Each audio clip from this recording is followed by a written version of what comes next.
Madame, Monsieur, bonsoir. Cette édition spéciale est consacrée à une déclaration importante du ministre de la Sécurité. Nous vous proposons donc d'écouter le ministre Mahamadou Sana.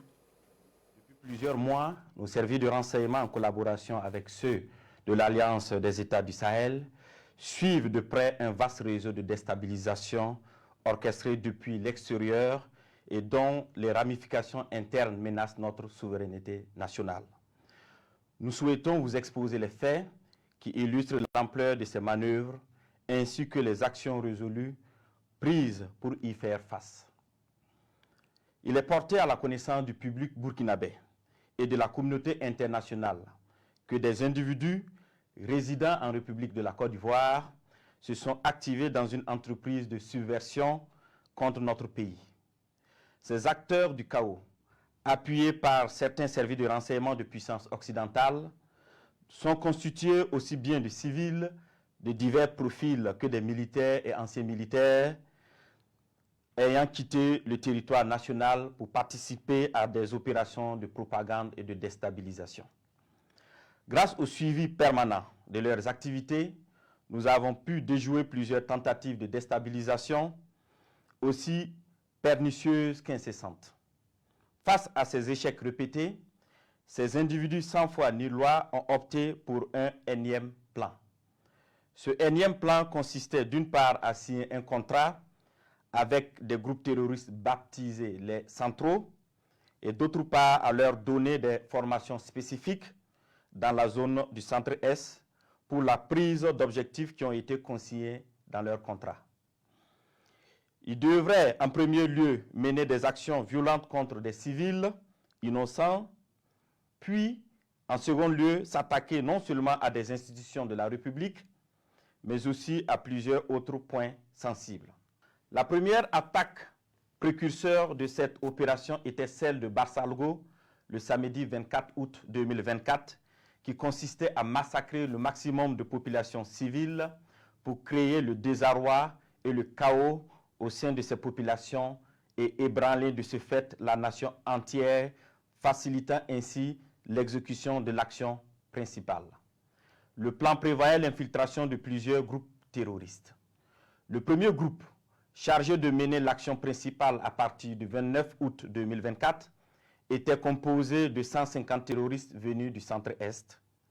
Ils devraient se diriger vers la zone de Sapui, puis remonter sur Ouagadougou en vue de prendre le palais présidentiel 6 à Koulouba. Le deuxième groupe devrait attaquer la base de drones militaires pour empêcher toute riposte de nos forces. Le troisième groupe, venu du territoire ivoirien, avait pour objectif de mener des attaques dans la zone de Mangodara pour disperser nos forces combattantes. D'autres groupes devraient cibler l'aéroport pour bloquer tout renfort extérieur, notamment la pose de tout aéronef ami. Durant ces investigations,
J'ai entendu parler d'un projet de gestion du foncier et des mines. De quoi s'agit-il?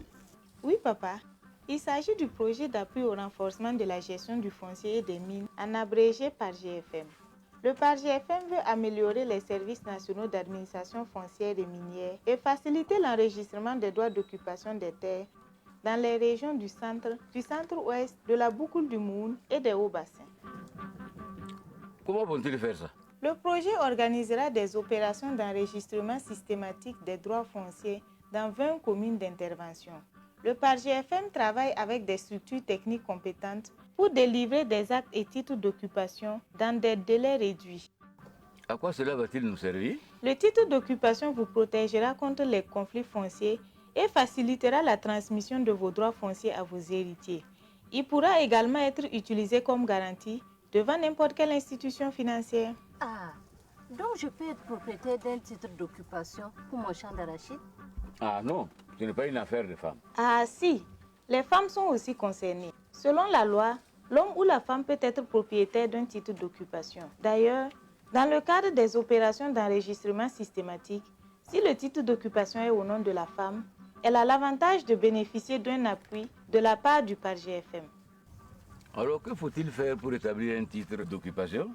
Pour établir votre titre d'occupation, il vous faut un acte qui vous attribue, cède ou constate votre occupation du terrain, fiche ou papillon d'attribution, PV de constatation de possession foncière s'il y a lieu, un document d'identité, CNIB ou passeport à jour, un document identifiant le terrain, extrait du plan cadastral ou croquis de situation et d'implantation, un document indicatif des investissements prévus ou réalisés, procès verbal d'évaluation ou de constat de mise en valeur, un document justificatif du paiement des droits et taxes sur le terrain, quittance de paiement des différents droits et taxes sur le terrain, une demande timbrée formulée par l'intéressé s'il y a lieu. Vous pouvez faire la demande de vos titres d'occupation dans les guichets uniques du foncier à Ouagadougou et à Bobo-Dioulasso ou dans les directions provinciales des impôts du lieu de situation du terrain ou dans les services fonciers ruraux des communes concernées. Population des régions du centre-ouest, de la boucle du Moune et des hauts-bassins, contribuez à la bonne gestion foncière au Burkina Faso d'ici au 31 décembre 2027 en établissant les titres d'occupation de vos terres en milieu rural ou urbain.